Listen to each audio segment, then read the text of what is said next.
There was once a poor man who could no longer support his only son.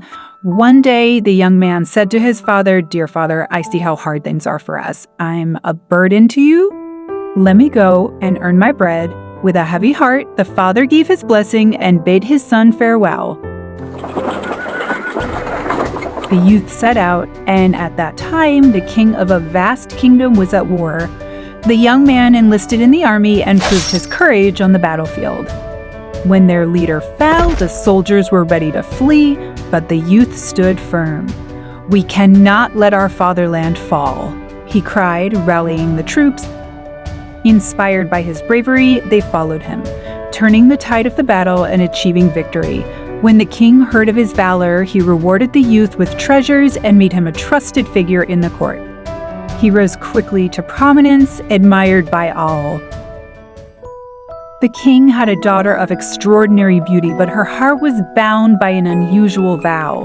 She declared that she would marry only a man willing to be buried alive with her should she die first. "If he truly loves me," she said, "life without me would be meaningless." She vowed to do the same for her husband if he passed first. This strange condition had frightened away many suitors, but the youth was captivated by her beauty and spirit. He approached the king and declared his intention to marry her. "Do you know what you are promising?" the king asked. "Yes," the youth replied. "Even if it means great danger, my love is true." The king consented, and the wedding was celebrated with splendor. The young couple lived happily for a time, their love shining bright. Tragedy struck when the young queen fell ill. Despite the efforts of the kingdom's finest physicians, she passed away. The young king was grief-stricken, but he could not escape his vow. Guards were stationed at every gate to ensure he would fulfill his promise. On the day of the burial, he was taken to the royal vault, where her body lay in a coffin. The heavy door was shut and bolted behind him. Inside the vault, a table held 4 candles, 4 loaves of bread, and 4 bottles of wine, his only provisions. He sat in despair, eating sparingly, as death seemed inevitable. As he mourned, a snake slithered from a corner of the vault toward the queen's body. Horrified, the young king drew his sword and struck the snake, cutting it into 3 pieces. Moments later, another snake emerged, saw its companion in pieces, and retreated. It soon returned with 3 green leaves in its mouth. The second snake placed the leaves on the severed parts of its companion, and miraculously, the first snake was restored to life. The 2 snakes slithered away together, leaving the leaves behind. A spark of hope lit in the young king's heart. "If these leaves can restore a snake to life, perhaps they can help my wife." He picked up the leaves and placed one on her mouth and one on each of her eyes.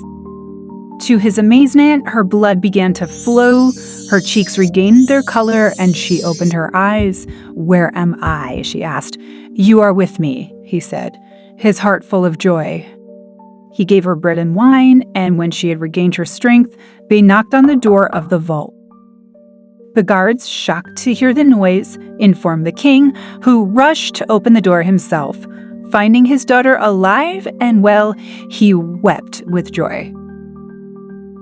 Though the young king had saved his wife, something had changed in her. Her love for him seemed to vanish. She became cold and distant, her heart hardened toward the man who had risked everything for her. Sometime later, the young king decided to visit his aging father in his homeland. They boarded a ship together, but during the voyage, the queen grew closer to the skipper, a man of wicked ambition.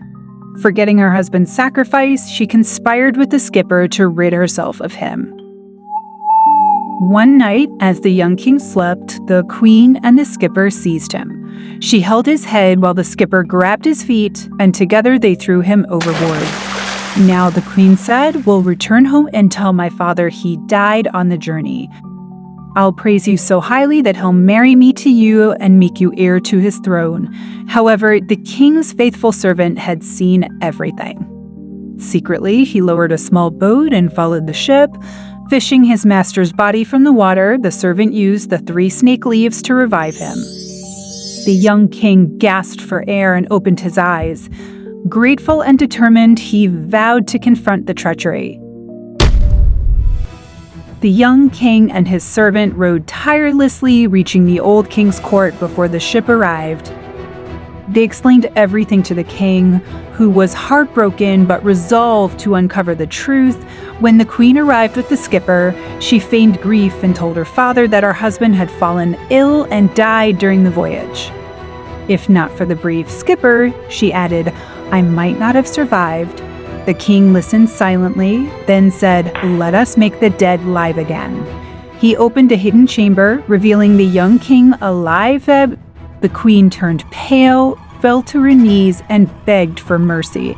But the king declared, there is no mercy for such betrayal.